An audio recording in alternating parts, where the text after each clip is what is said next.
What Tov, everybody. We are doing a Parshat Chukat, and this parsha has probably one of the most difficult stories in the entire Chumash. The story of Moshe sinning, or supposedly sinning, and being denied his lifelong dream of entering Eretz Yisrael. And I'm sure you've heard countless shirim regarding this. Almost every Rishon deals with it. Everybody has a different take on what exactly was going on within the parsha. And I'd like to give you my take. And in order to do so, I first want to start off. This is not the first time that the Jews have had a problem with water. In fact, it's probably the third time. If you remember going back in Shemos and B'Shalach, just a few days after Yetzias Mitzrayim, when their water ran out, and they come to a place called Morah, or that they named Morah, where there was water, but the water was bitter, and Moshe takes care of it. And then they had a little bit more water. They filled up their canteens, and that lasted for another couple of days. And again, the water runs out. And this is the end of Parshas B'Shalach. And I'd like to read this parsha first, because before, in order to understand our parsha, I think it's important you need to understand, take a look at both parshas together, and we're going to see the differences between the parsha. So we're going to start reading from Parshas B'Shalach, and I'll do it very quickly. And it's Perek Yud Zayin, Pasuk Aleph. Vayisu kol das b'nei Yisrael midbar tzin, l'masehem al pi Adonai v'achnu b'refidim ve'in mayim l'shtot ha'am. So the people traveled from Midbar Tzin, and they came to a place called Refidim, and there was no water to give to the people. Vayarav ha'am im Moshe vayomru, tunu lanu mayim v'nishteh. Vayomer lahem Moshe, ma trivin imodi ma tanasun es Adonai. So people complained to Moshe, and they said, give us water so we can drink. And Moshe says, why are you arguing with me, right? Why are you testing Hashem? People were thirsty for water. Why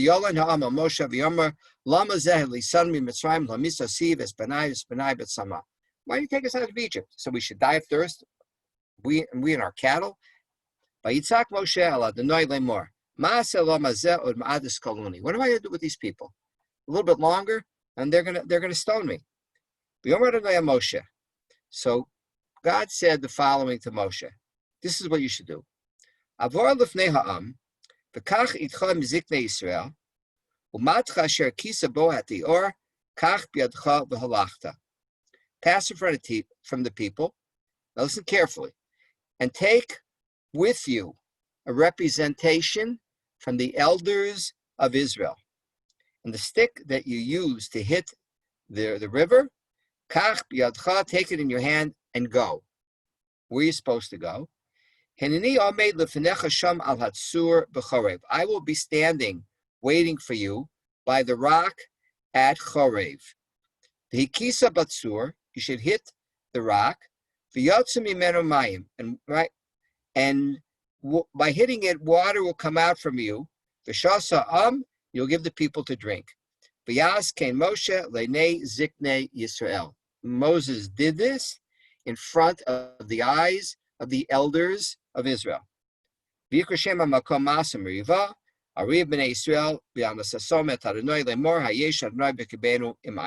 the place Masam Riva because this is where Bnei Yisrael tested God and asked whether God is in our midst or not. This is the story that happened in the first year, just a short time after Yetzias Mitzrayim, even before Kabbalas HaTorah. Our parsha, fast forward close to 40 years later, and for 40 years, they basically, right, even though we had 2 or 3 incidences with water and food in the beginning, after Yetzias Mitzrayim, but there's been no problem for the last 40 years. There hasn't been any problem. Now all of a sudden, let's get to our parsha. Perek Chaf, Pasuk. We'll start with Perek Chaf, Pasuk Aleph. Vayavo b'nei Yisrael kol edah midbar tzin, chodesh harishon, Vayesh Halavu Kadesh, Vatama Shamiriam Batikever Sham. The Israel coming back to Midbar Sin on the first month of the last year, and the people were encamped in Kadesh. And Miriam died there, and she was buried there. There was no water for the congregation to drink. They congregated against Moshe and Aaron. You know what? Halavai, we would have died with the rest of Klal Yisrael in the Midbar. Why did you bring us into the desert to die here, us and our cattle? Very similar to what went on 40 years earlier. Why did you take us out of Egypt to bring us to such an evil place? It's not what you promised us. It's not a land of figs and of grapes and pomegranates, and there's no water. This time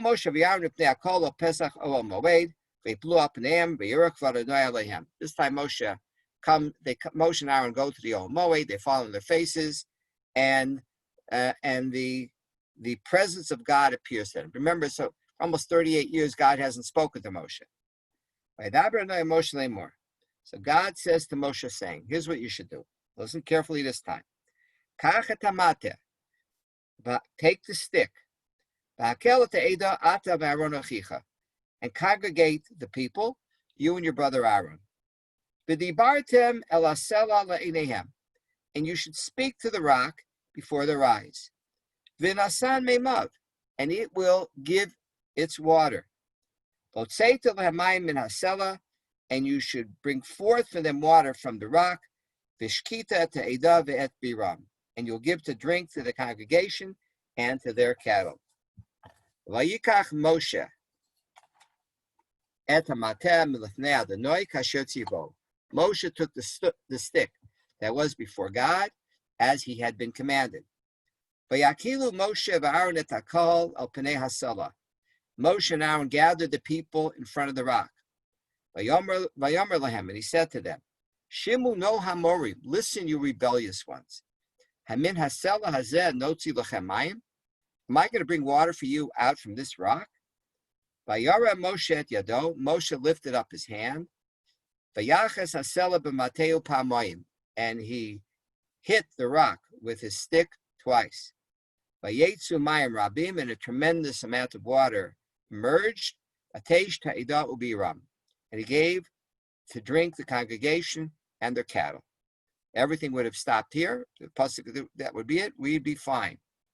But it continues. The story continues.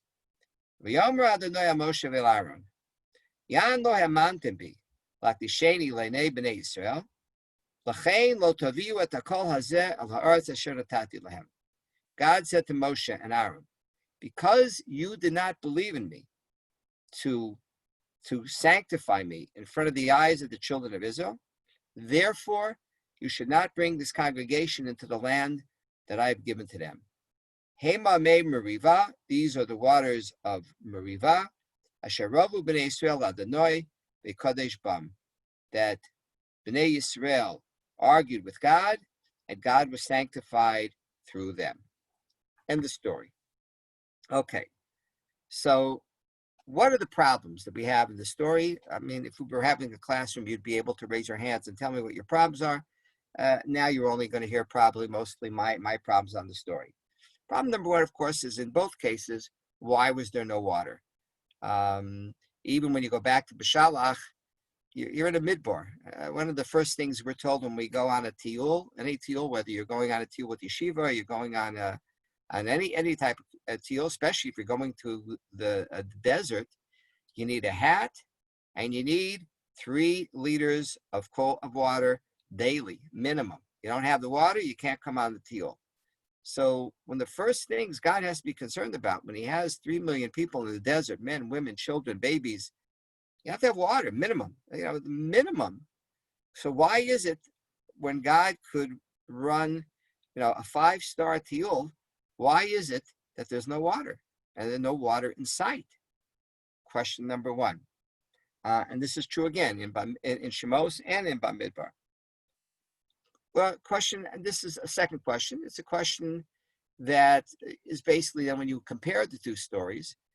In Beshalach, the Bnei Israel did not see the miracle. What happened? The Bnei Israel were camped, and God says basically, the miracle is not going to happen here where Bnei Israel are.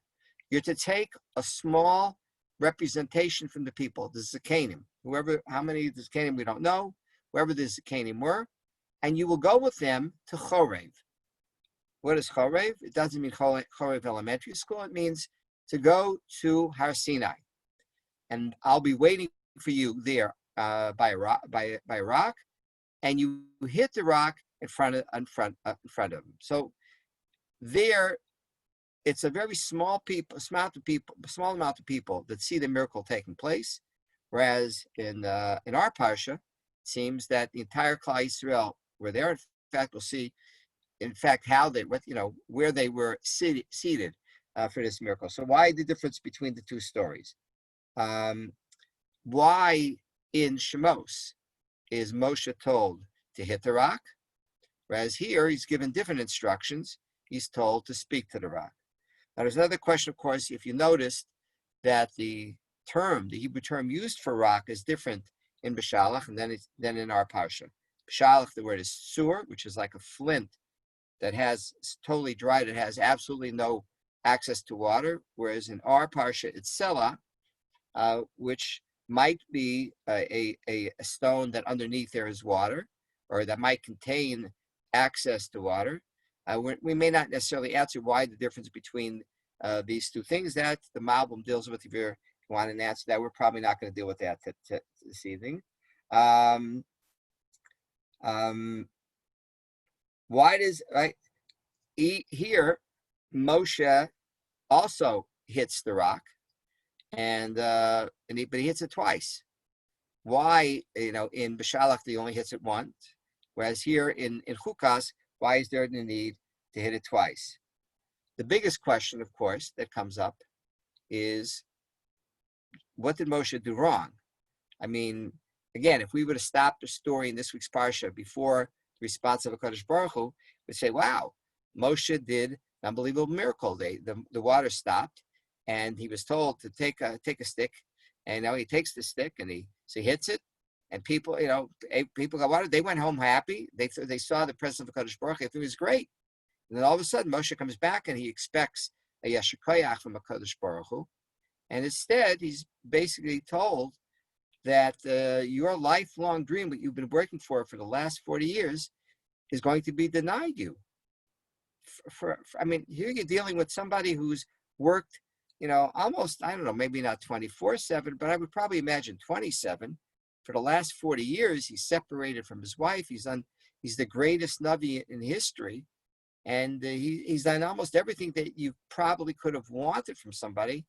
And we don't even know what he did wrong. And if he did something wrong, it is so, minute. And the punishment doesn't seem to fit the crime. And therefore does, in what way does normally the punishment should fit the crime? How does the punishment fit the crime? One last question. This is a question based on the Hebrew. In English, you wouldn't get it. If I would ask you, it would seem from the response of HaKadosh Baruch Hu in this week's Parsha, if you had asked you, was God angry at Moshe? I mean, of course, God doesn't get angry, but does it appear like he should be angry at Moshe, given the verdict that he placed against Moshe Rabbeinu? The answer would simply be, of course, yeah. In order to deny him entry to Eretz Yisrael, he must have really been upset at Moshe, and he did something really, really terrible. So if that's the case, two questions come up. Number one, of course, is why is it Moshe and Aaron? Moshe did something wrong, but it seems that Aaron seems to be a total spectator in this whole story. Why is it Moshe and Aaron? Why is Aaron also punished? And interesting enough, when God tells Moshe of his decision, this is in Pasuk Yud Beis, again, Perikal Pasuk Yud Beis in this week's Parsha, it says, V'yomer Hashem el Moshe vel Aaron. Vayomer Hashem, the first two words, to me are very, very problematic. Again, and God said in English you wouldn't know the difference, but in Hebrew there's a big difference. If you're angry at somebody or you want to show as if you're being tough with somebody, you wouldn't say Vayomer, you would say Vayidaber. So Vayomer seems to be you're not quiver-lipping, you're not upset, you're speaking peacefully. And it says Vayomer Hashem. Many names that we could give it for God, but the name Yud-Ke Vav-Ke, as opposed to Elohim, represents Midas Harachamim rather than Midas Adin. God is responding to Moshe in his attribute of divine mercy, not in his attribute of divine judgment.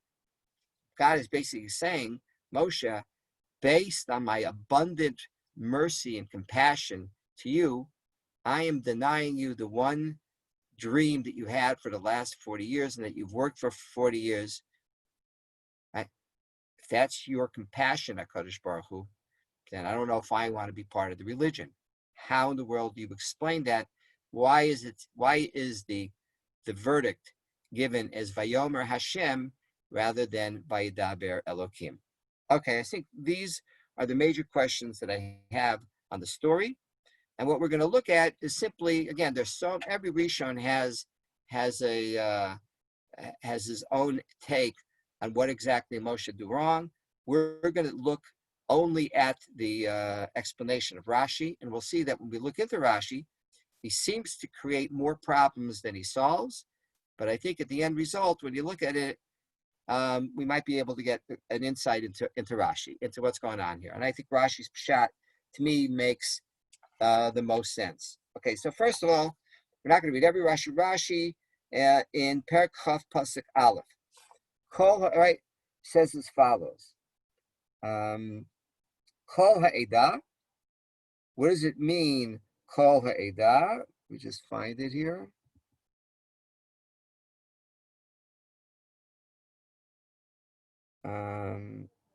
So Rashi says, why can't I find it? Kol ha'edah means Hedah Tamimah, that the entire congregation died, and I'm on the wrong page, I think. I'm sorry, excuse me 1 second. Kol ha'edah, Edah Shlema, Shekvar Mesu Mese Midbar, Ve'elu Pirshu L'chaim. What does it mean, Kol ha'edah? Again, simple promises. Why do you have to say the entire congregation came? I mean, it wasn't like Jews were living around the world at that point in time. The entire congregation was in the Midbar. Saying that Kol Ha'idah seems to be unnecessary. So Rashi says, no, it's telling me something. That what does it mean, Kol Ha'idah? That this congregation was the congregation that was going to come into Eretz Yisrael. Those Jews that were destined to die in the Midbar have already died. And this is the second generation, not those that were born and raised in Egypt, but those that grew up primarily in the Kolel in the Midbar.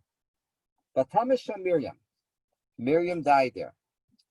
So Rashi says, Lama Nismucha Misas Miriam Laparshas Paraduma. Okay, the first thing he says, why he has a question, why is the death of Miriam related to Paraduma? We're not going to get into that.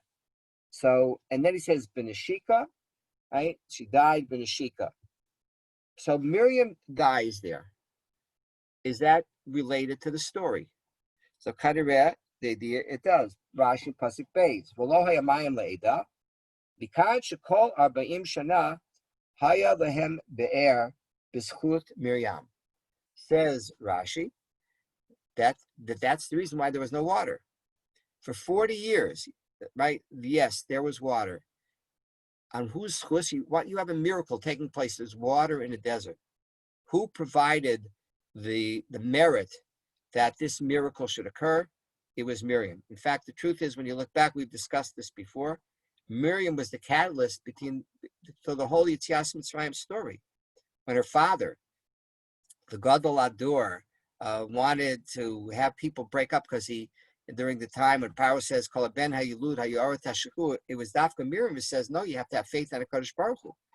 And when finally they had a child and they were so happy about this child, and then they had to take the child and put it abandoned it, in a river.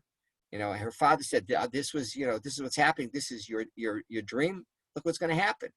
And she went by the river. She wasn't going to leave it. She wanted to see what was going to happen. She had faith that something was going to happen. And even when the child ended up in the worst possible scenario, who found the child?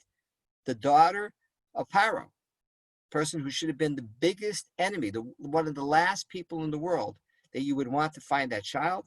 Dafka, it was Paro's daughter who was fed up with her father's political policies, and she sympathetic to the Jews, and Dafka, the salvation came. Miriam was responsible for everything. That faith, and throughout the worst times in Jewish history, brought about the fact that on her merit, there was water for 40 years in Midbar. The minute that she dies, it created a tremendous spiritual vacuum, and therefore, the Jews were not on the level to warrant a miracle that water should be continually giving to them in the Midbar. So it wasn't, skip to Rashi, Pasuk Yud. Rashi says, Vayakilu Moshe v'Aaron et hakol al pnei hasela. Moshe and Aaron gathered the people, the congregation in front of the rock. Listen what Rashi says. Se'echad min hamakomos. This is one of the places. Shehichzik muat es hamruba, where a small area held a tremendous amount of people. Meaning, according to Rashi, what does it mean he gathered the people in front of the rock? It wasn't just simply, okay, we'll all meet in front of the rock. They all had front row seats. El Pnei Hasala, every Jew had a front row seat. Now we're talking here about, again, close to 3 million people. How big was that rock? How is it possible that that you had everybody in a front row seat rather than having people, a couple hundred people back? So this was a miracle that took place. Again, ironic. In Beshalach, remember the Jews didn't even see the miracle. They weren't even in the area where the miracle occurred. There was only a small representation of the Sekanim. Here, not only is the miracle done in the camp, but it's done in a way, a miracle within a miracle, that every Jew has a front row seat in front of that rock. Why? Okay, that might be true, but why the need for that miracle? Rashi doesn't yet tell us. Rashi continues. Haminasela nazeh. Can we get water out of this rock? I mean, what's going on here? Moshe was a trick rock. We needed a special rock. Look what Rashi says. Lefi shelo haya makiranoto. What was going on? Again, Moshe took the stick and he went and he spoke to a rock as God had told him to do. But you know what? He didn't recognize the right rock to speak to. I mean, all rocks more or less look the same. Lefi shahalach hasela v'yashav bein hasloim kishestalik haber, says Rashi, because once the well of Miriam dries up, the rock that had been isolated for the last 40 years said, it's time for me to go home. I'm going back to the rock garden with all my friends are. And it was no longer separate, easily definable. They went back and it hid itself, playing hiding secret motion amongst the other rocks. Vayisrael omrim lehem, ma'alechem, mezasela totzi lanu mayim. Right? So what happened was Moshe speaking to a rock. Remember, it's 105 degrees out in the shade. Babies are screaming. They're thirsty. People are beginning to pass out from dehydration. And Moshe is speaking to one rock, and then speaking to another rock. And 5 minutes go by, 10 minutes go by, 15 minutes. People are getting upset. And so they ask him, what's going on? What rock? Therefore, Moshe says to them, you rebellious ones.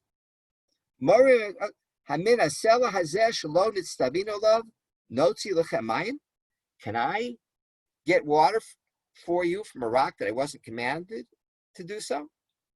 So first of all, yeah, why not? I mean, is it a trick rock? Was there a hose underneath the rock?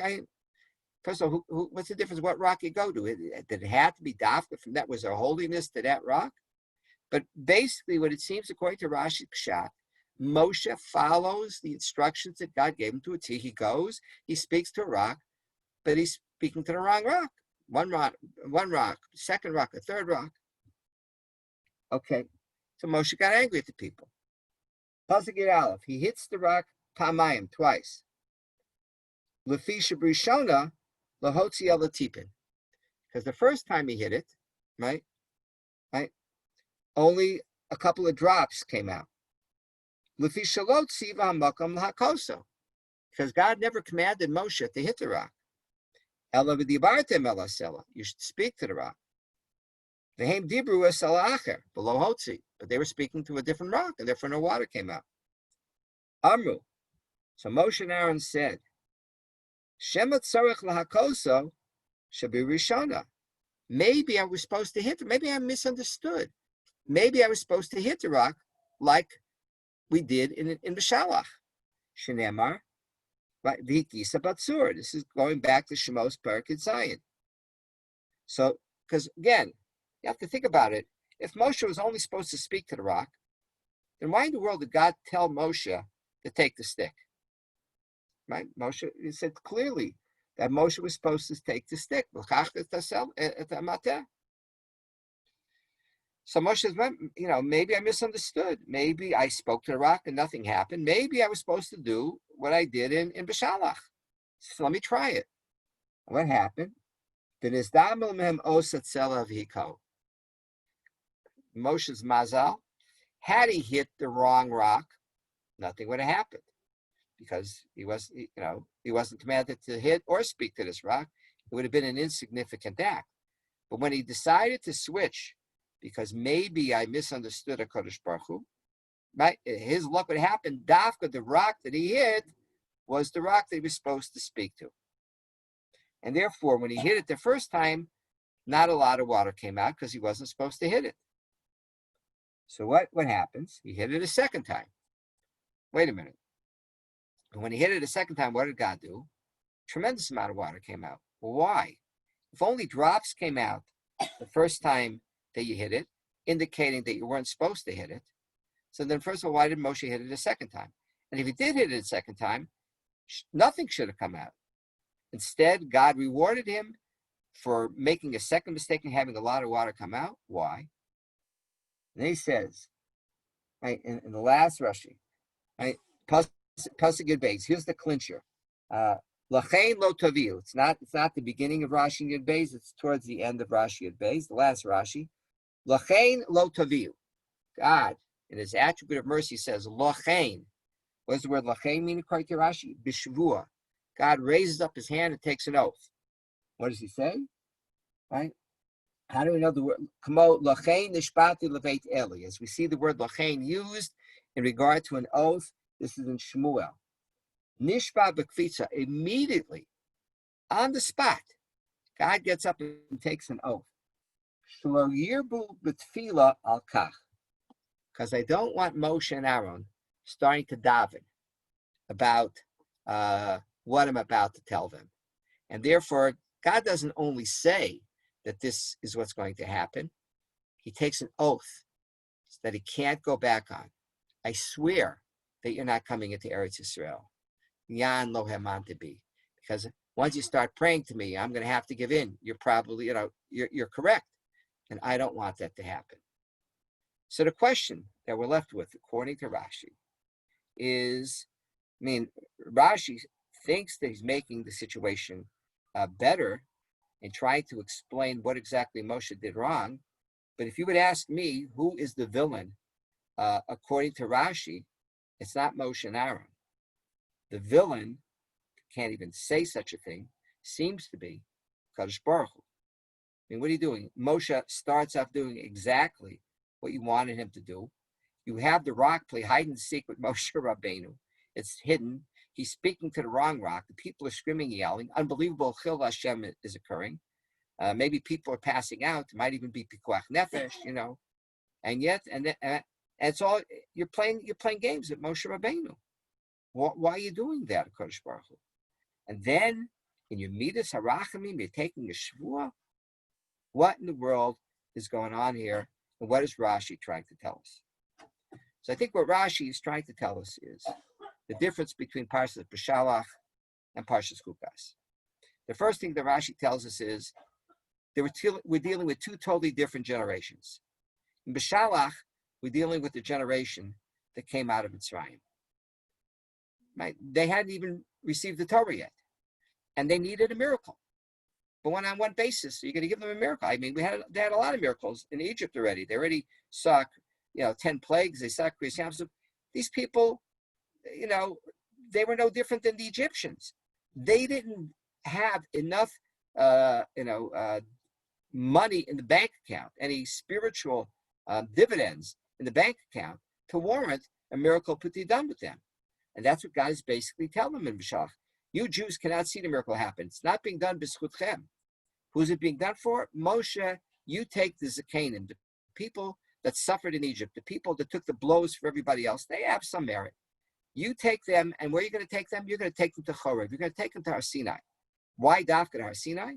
Because in a short couple of weeks from now, an event's going to happen where you're going to be Makabel the Torah. And what God is saying, you know what? In Israel, it's called a mikdama. I'm going to give you an advance on your salary. I will give you water now, not because you deserve it now, but because of an event that you're going to do. You're going to be Makabel this Torah in a couple of weeks in this place. I will give you an advance of water. And you know what? In order to get the water out, it's v'hikisa. You're going to have to use a stick. You're going to have to force water out of the rock because the rock is going to willingly give it up. You don't deserve it.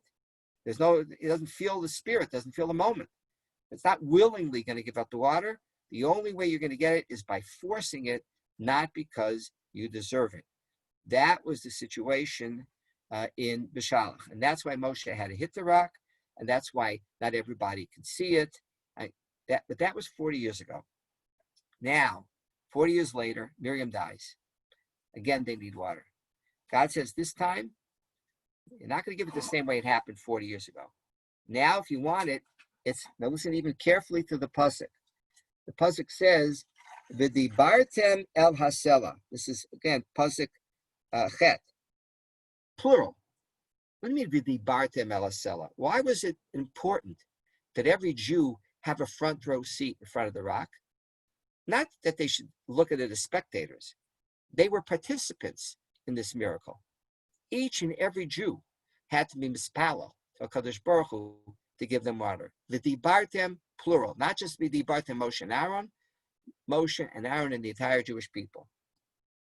Okay, and that was the plan.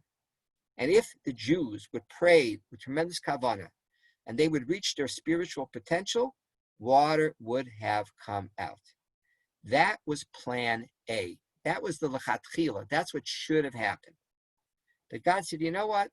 Sometimes it doesn't always go the way you plan it. We're going to have a backup plan. We're going to have a plan B. And that's why God tells Moshe, take the stick. You shouldn't need it. Hopefully you won't need it. Hopefully the people will rise to the occasion and their speaking to the rock should be fine. But you know what? Take the stick anyway. And that's why when Pasuk Ches continues, after V'dibartem el hasela, v'nasan meimav, then it says, V'hotzeta lehemayim el hasela, v'yishkita et ha'eda, reverts to the singular. And you will bring out water from the rock and give the congregation singular. Well, first it started out V'dibartem, and it says Votzeta. Why doesn't it continue Votzetem, you the people? Because what God is saying is if plan A doesn't work, then you go to plan B. Then you'll go back and give them the water the same way you did it in B'Shalach. You, Moshe, hit the rock and do what you're supposed to do. And that's exactly what happened. The people didn't live up to their potential. So therefore, God's got a problem now. What's the problem? Now, why didn't the people reach up to their potential? There was recently a series on Netflix on the final year of Michael Jordan's term with the Chicago Bulls, The Last Dance. And what happened to the Chicago Bulls the year after The Last Dance? Without Michael, they made it into the playoffs, but no one expected them to. They expected the team to fall apart when he left. But you know what happened? They didn't get too far in the playoffs, but they did well because that year every single member of the Chicago Bulls every game gave 100%. Because when you had a guy like Michael Jordan playing for you, right, during the regular season, you didn't have to come out and give 100%. You can give 60%, and you'd still win most of the games and get into the playoffs and save your energy for then. But once you lose a guy of that caliber, if you don't give your all, you're going nowhere. Lahavdil, that's what God felt is exactly what's going on with Klal Yisrael right now. Why is it that the Jews weren't able to be mispalel, to reach the level of commitment to Kadosh Baruch Hu to warrant a miracle being done? Because God realized that as long as Moshe and Aaron were still part of the team, and they were leading Klal Yisrael, the Jews will never reach 100% of their potential. They'll always maybe reach 70% of their potential and rely that Moshe and Aaron will always provide what's missing and get whatever they needed for them. And therefore God says, Vayomer Hashem, God in his Midas Harachamim, in a very soft spoken term says, I have to take note, I have to say that you can't come in. My mercy, that mercy was not towards Moshe and Aaron. That mercy was for the Jewish people. Right? If I allow Moshe and Aaron to remain alive and come into Eretz Yisrael, you Jews will never, ever reach your potential. You'll always rely on these two people to provide the miracle that you need to come in and conquer Eretz Yisrael. And that's not what I want. Judaism is not a spectator sport. It's not just a bunch of religious leaders that pray for you and get what you want. Each Jew has a front row seat in front of the rock. Each Jew has to participate in bringing the Geula. And that's just the way it is. And therefore, God says, as much as it's difficult for me to do this, Moshe, and you don't deserve it. And you know what? According to what I'm saying, Moshe, you did absolutely nothing wrong. Right? All the sins that people claim that Moshe, you hit to the rock, you got angry this. It's possible that Moshe is not guilty of any of those things. He did absolutely nothing wrong. But what happens is, and this is maybe what I think is Pshat and Rashi, is that Moshe did everything that he was supposed to do. It's the people that didn't do what they were supposed to do. And God no choice, because he cared so much about our growth, to remove Moshe and Aaron from the scene and deny them the long-lost dream of being able to bring Klal Yisrael to Eretz Yisrael. And I think what's significant about the story is, and it's interesting that what was happening then is pretty much what's happening now. Miriam dies, the water goes. Moshe and Aaron are going to die. Aaron's going to die. The Ananei Kavod is going to go. And then Moshe's going to die. The Mun's going to go. And basically, the Jews were left without these leaders and left in the hands of people that were not in the same league as Moshe Rabbeinu. And yet they realized that if they're going to come and enter Eretz Yisrael and conquer the Canaanim, they have to do it themselves. They have to be the ones 100%. I think this is what's going on with us now in Klal Yisrael. If you think about it, almost in every generation, when a leader died, inevitably there was somebody to take the person's place. If Aaron Cutler died in the United States, there was Rav Moshe Feinstein. I mean, name it. I mean, the person may not have been exactly on the top, maybe not the exact same thing as the person before him, but in most cases, there was a person that accepted a leadership role that everybody accepted. Now, if you look back, almost everywhere you go, it doesn't exist anymore. If you'd ask who is the Gadol today, the Posek Hador in the United States of America, there isn't anybody there. Each group has their own people that they go to, each yeshiva, but there isn't one person who's accepted by everybody. In Eretz Yisrael, maybe, 30, 40 years ago, you would say, Shlomo Zalman Auerbach, who today is the, indisputed Posek Hador. And there isn't anybody. Every group has its own person, but no one fills the rank of the Gadol that's accepted by everybody. Chabad, it depends what you hold by, but Chabad, but there's no one sitting in the seat of Chabad, and on and on and on. Just about every scenario is there are no leaders. The leaders are gone. There are leaders, but not the type of leaders that once were. You know why? Because I think we're in a similar situation that the Jews were in this week's Parsha. It's the last year before coming into Eretz Yisrael. We're on the border of coming to Eretz Yisrael. You want to come to Eretz Yisrael? The Jews want Kadosh Baruch Hu to provide them miracles, and that they should be zocha to live in I don't know how much of Eretz Yisrael, the entire Eretz Yisrael, part of it, you whatever you want it, it's going to happen only if everybody in Klal Yisrael participates. It's not only a bunch of leaders that are getting to Eretz Yisrael. We all have front row seats in front of that rock. We all are obligated to do our utmost to make sure that the Binyan Beis HaMikdash happens b'schutenu, not b'schus of the rabbi of your congregation.